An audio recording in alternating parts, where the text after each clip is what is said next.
Alright guys, we're looking at doing a 2-system replacement. We have system A over here. This is our 2.5 ton system.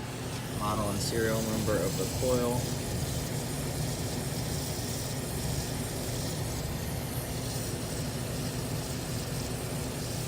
Model and serial number of the furnace. On this system, we'll be replacing everything from, everything from the bottom of this collar down, and we're going to have to check the dampener. There's a damper in here for zoning inside of this unit, so if we'll replace that damper as well. Might have to make a new split coming off of the supply ducts up here on the top and split that down.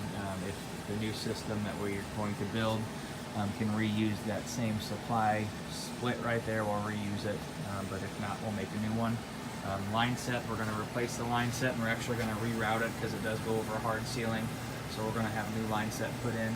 It's going to run up the ceiling here, straight across and follow the old line set, and right whenever you get to this old panel here, just below the dryer vent that's coming off right there, we're going to come down the wall inside of the drywall and poke a hole right down here and push outside to the outside unit. For the return side, we're going to replace a return from the bottom of the supply duct for a whole new return drop with new humidifier. Our water lines ran for the humidifier as well as the humidistat. We'll come down here and we'll put a new 5-inch April air media filter in for the customer. That'll last them 1 year at a time. Electrical is the code, so we'll reuse existing electrical, and I'll have a short video here shortly about the electrical panel. Now we're going to get over to system, and for flue pipe, we're going to go with 95% efficient system, so we're going to get rid of this metal galvanized flue pipe, and we're actually going to run new flue pipe up to the ceiling, wherever we need to get over to behind us. There's access through the exterior wall, so we'll penetrate the wall right here in between these two combustion air spots, and we'll have intake and output exhaust going through the wall with flush mount for both of those intake and exhaust. Now for system B, this is a 5-ton system. This works the main floor. Same thing as far as the return drop is concerned. We're going to replace the return drop all the way down with a new humidifier. We're going to put a new humidifier in with new water lines and a humidistat. We'll put in a 5-inch April air media cleaner. Gas lines are the code, so we'll break it off from the right below the shutoff valve there at the union and rebuild back into the new system. Flue pipe is going to be the same here, so we're going to run new flue pipe up and out of the unit, intake and exhaust, and we'll run straight over to that same spot over on the exterior wall, penetrate the wall. Make sure we're up to code for as far as having the two units separated for intake and exhaust. Line set, we're going to follow a new line set. Same guidelines with that. We'll come out of the front of the coil up to the ceiling. We'll run across the ceiling and then right back over there to the electrical panel. Electrical on this one is to code as well. For the supply side, we'll break the supply side off up at the top of the supply and rebuild it all the way back down with new coil to the top of our new furnace, which is going to sit a little bit shorter than this one. I got all the measurements as far as width goes, so we should be okay on that aspect. Model and serial number of this unit. This is unit B, so there's the model and serial number of the coil. And down here's model and serial number of the furnace. Alright, that's it, thanks. Alright guys, right behind me, behind the units there, or in front of them, depending on which way you're looking, we have the electrical panel. On our electrical panel we have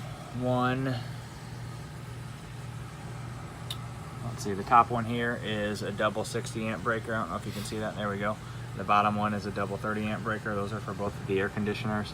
The furnaces are on here as well. They're just unmarked, but there are switches at each furnace where you can disconnect power from the unit.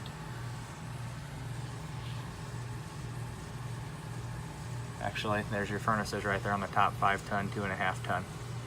So we got a 15 amp breaker for the 5-ton and a 15 amp breaker for the 2.5 ton furnace. It is a Challenger breaker panel. And as far as access to this room, right next to the electrical panel, we do have a door here that leads directly to the outside. You'll be able to wheel the equipment right up the steps here, and then there's street parking on the front. Then next slide we'll have a short video on the two units themselves. Now we're looking at the outside units. We have System A here. This is the smaller of the two, the 2.5 ton. Serial number right there. And then System B is the bigger 5 ton to the left. There's the model and serial number for that one. Out here we're going to be replacing the line set. The line set's most probably going to come out of the wall somewhere about a 2.5, maybe 3 foot from the edge of the doorway here. And we'll tuck them right up against the wall, bump them out to the units whenever they get to where they need to be. We may be moving this unit over maybe a foot or 2 foot to kind of hide the line set a little bit. Just kind of depends on how much space we have. We'll be replacing the disconnect as well as the whip that goes down to the unit. We'll be putting in 2 new form cement leveling pads. We're going to want to bring a bag of rock as well as a couple bags of dirt to get everything leveled out, and most probably a couple pavers as well. Customer hasn't decided whether or not we're going to go back with mulch or match the river rock that's down here right now, and then there's ground mulch over on the other side. Access is the same, so you'll be able to go right up the hill here, park on the street.